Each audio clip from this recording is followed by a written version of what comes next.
Дејане, лоша вест, прва меѓународна, има ли нешто подобро или е тонот на меѓународните вести понатаму? Ајде, ја у мојот стил морам да кажам, онака отворено се звецка со оружје, на големо оваа состојба која се случи со Казахстан, се случи во време кога сите очи на светската јавност беа вперени за тоа што ќе направи Русија кон Украина, значи се работи за постсоветски држави, каде што Русија се уште го има главниот збор.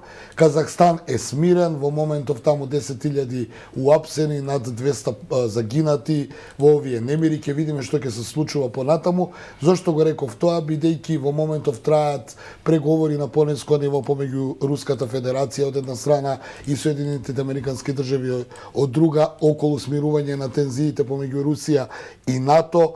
Главниот состанок треба да се случи задутре, каде што на повисоко ниво треба да се надминат тие несогласувања околу Украина и да се тргне заканата на евентуална руска интервенција, но она вчера што беше помеѓу американската делегација и руската делегација не навестува уопште потреба да има некаков состанок на 12, бидејќи двете страни не отстапија од своите позиции, односно главното руско барање НАТО да прекине да се шири кон исток, НАТО да прекине да им нуди на поранешните советски републики членство на НАТО, од друга страна за сад е неприфатливо да ја затворат вратата на НАТО за сите оние држави кои се заинтересирани да влезат во алијансата.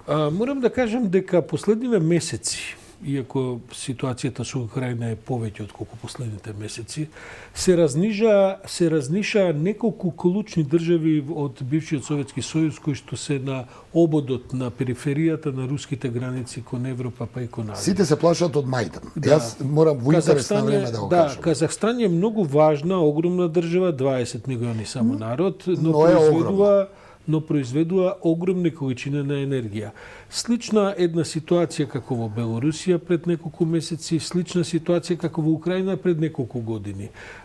Така што од една страна е ова, да кажам, агресивно однесување на Путин, од друга страна една голема загриженост за тоа што се случува по тие држави. Казахстан е проблематично кај Казахстан е тоа што е огромна држава, геостратешки е важна, се граничи со Кина, ке подсетам со Иран, се граничи со многу држави. Од друга страна мора да се знае, јас и вчера тоа во анализата го кажав, дека таму се ангажирани многу западни компании кои ископуваат и зимаат енергенси. Меѓутоа таму има и руска компании кои копаат, значи кои зимаат ресурси.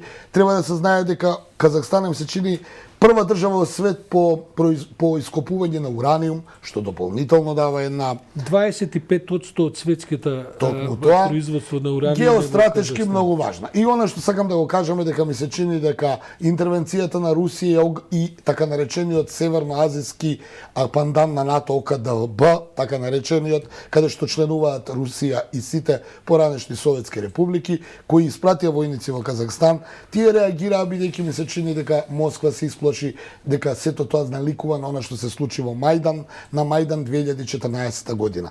Така да они реагираа превентивно. Останува сега прашањето и оние анализи дали можеби Западот се обидува да ја различе Русија на неколку фронта или можеби ова беше случајна спонтана реакција околу енергенсите и цените, зашто вчера самиот Путин рече дека не верува во тоа, дека тоа е еден вид на шарена револуција. И она што сакав да го кажам за крај, а уствари ми беше почетокот, дека ми се чини дека Грузија останува замрзнат конфликт и дека можеби следната евентуална точка на некакви превирања таму ќе биде Грузија. Останува да видиме дали Путин и Москва по настаните у Казахстан ќе се отворат за компромис во преговорите и ќе прекинат онаа закана кон Украина, или можеби онаа втора варијанта Кремљ е бутнат во ќош и може да реагира агресивно и веднаш да направи војна интервенција во Украина, останува да видиме. Бидејќи морам да кажам дека анализата на Путиновите станови за Украина, а тој неодамна објави една голема собствена анализа, практично се сведува на тоа дека деловите од Украина, најголемиот дел треба да станат руски.